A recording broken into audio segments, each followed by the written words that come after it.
Out of us two, Yes. who do you think would do better living on Mars? I think you would do better living on Mars. That's right. I think I would. And you? I think me.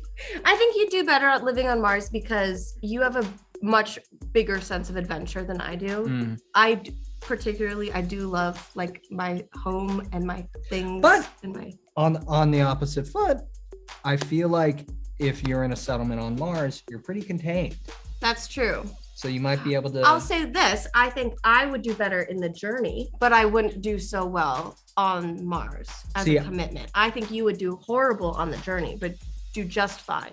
Yeah. I think I'd do great at both. I don't know why you think so negatively about me, honestly.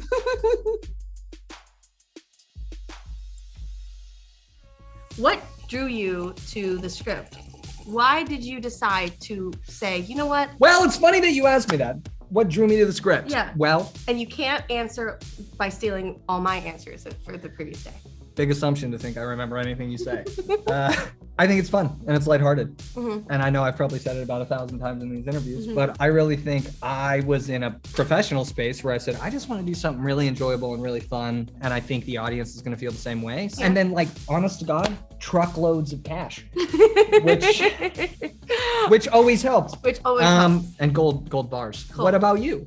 Well, I was drawn to this film because I have never gotten this opportunity before. And Acting. I like to try and I like to try new things. Oh. In terms of space adventure. Okay.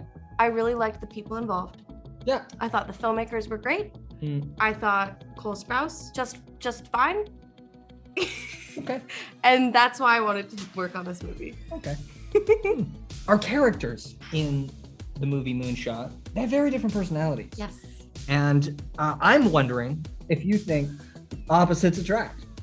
I think so. I do think opposites attract. Why? I don't think that like exclusively opposites Do you think attract. humans are magnets? I think there's some magnetism to every interaction we have with another human, and I find that I get along very well with people who are very unlike myself and my personality, and I also find that I get along with people who are like me as well. Not as brave. But I think opposites attract, but I don't think exclusively opposites attract. I think same attract as well. Same. Yeah. What about you, Cole? Nope. No, you don't think opposites attract. You like just no. You like to just all of your interactions with humans, you like them to be the same. No, I do think opposites can attract. Yeah, but not exclusively.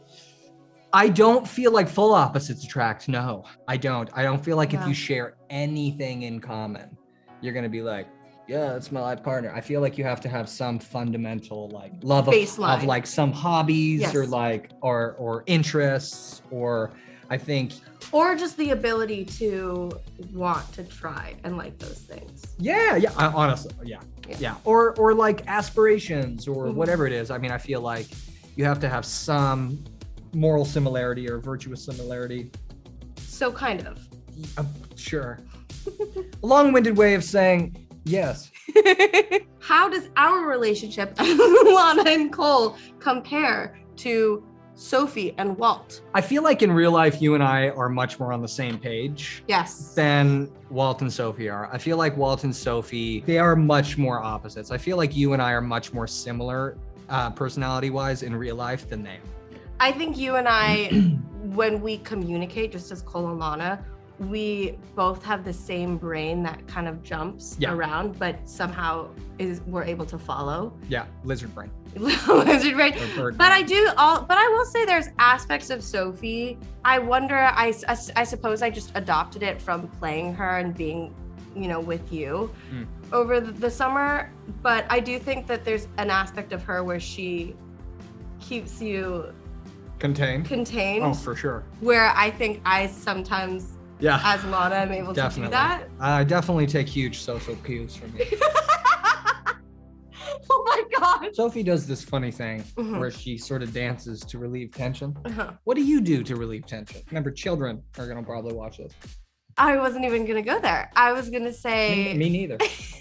I was going to say I will go on like talking fasts. Yeah. Where you don't talk. Where I don't speak for days. Well, not days, like I've gone for maybe Days. 3 days. And I go on talking fasts because my job is to talk and to emote on screen and also off screen. And I get tired of hearing myself. And I find that if I kind of take that aspect, stop! I find that if I take that aspect and I just shut it down and I don't speak, then I'm sitting with myself. It's like very challenging at first, but then, you know, the ride is rough and then it eases out. And then I do a gratitude journal in the morning because I've heard that a really good way to combat anxiety is with gratitude. And little things like I'm just grateful that I woke up today. That seems like a big one though. Like the alternative seems pretty dark. Well, exactly, but that's reminds me like, oh yes, I did it. Yeah, I woke up. You Congrats. know? Yeah, what about you? What do you do to relieve tension and stress? I'm not doing that. Okay, what do I do to relieve stress? Kind of similar. I don't do the talking fast thing, but I will really force myself to stay inside. Because when I'm left to my own devices, I'm a very social person. And I'm a massive conversationalist. So if I don't go, hey, why don't you just shut up for a little bit? I will continue to stress myself out. To de-stress, play video games. Because it kind of is just a mind wipe. It's just like, all right, I'm fixated on whatever that is. We do get to wear some pretty cool space-themed costumes in this movie. Which one was your favorite? Honestly, I think it's just the spacesuit. Like, not the gravity one, but just the one that we always wear in a spaceship. The jumpsuit? The jumpsuit. Yeah. Mainly because, well, we tried on a ton of different jumpsuits, and I think that one was my favorite. So one, I was just happy they picked that one.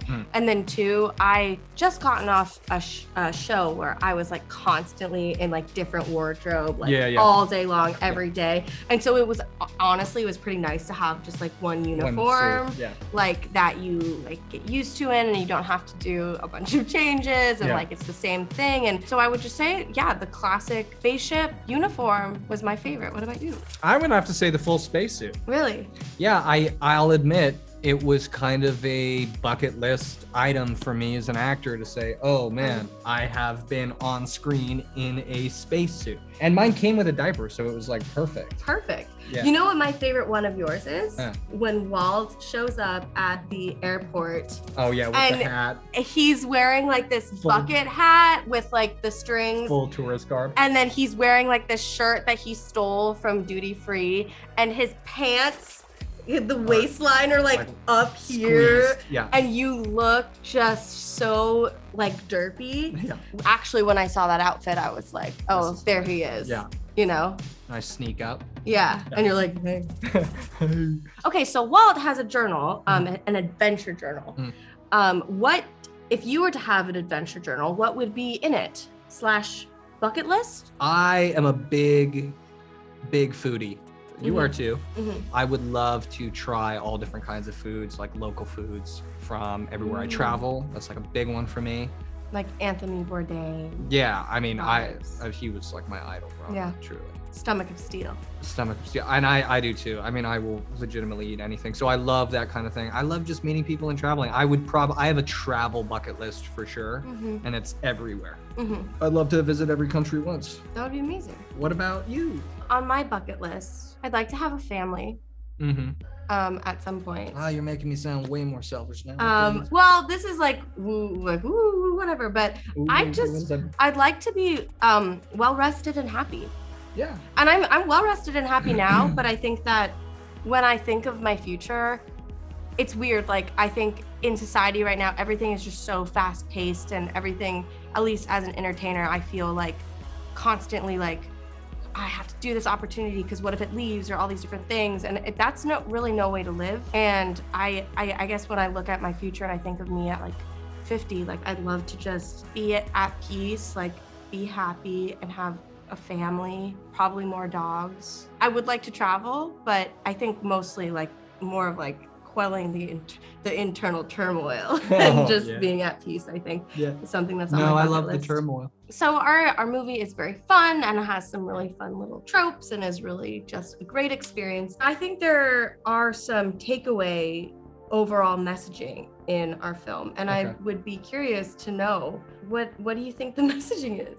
I would say If you were to reduce the message, it would be live in the present. If you were to expand on that idea, we have concepts of future tense and present tense. Why are we colonizing Mars if we could be focusing on conserving Earth? Why are we looking towards the future or the destination when we could be having fun in the journey? I think the overall message is really, hey, focus on where you're at right now. I think that's probably the biggest thing the movie's trying to say. Yeah. What about you?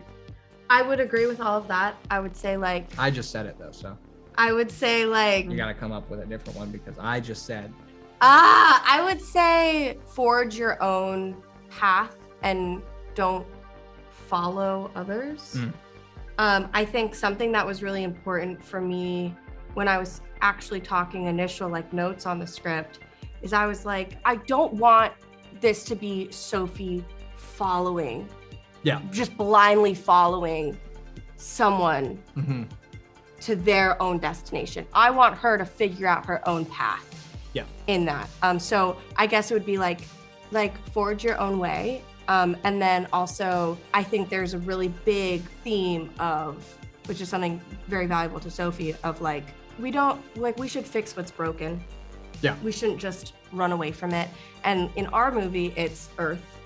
And there's this thought like, let's just go colonize Mars because Earth is dying, and so we're just gonna go and we're gonna find what's next. And and you kind of find out that it's like, no, Sophie wants to use the resources around her that she still has to heal the Earth because she doesn't want to give up on it, you know? And I think that's a big message, is like, let's fix what's broken before we just decide to desert. Eat dessert? Desert the Earth. Although I would love some dessert, some tiramisu. Right now? That'd be dope. Right?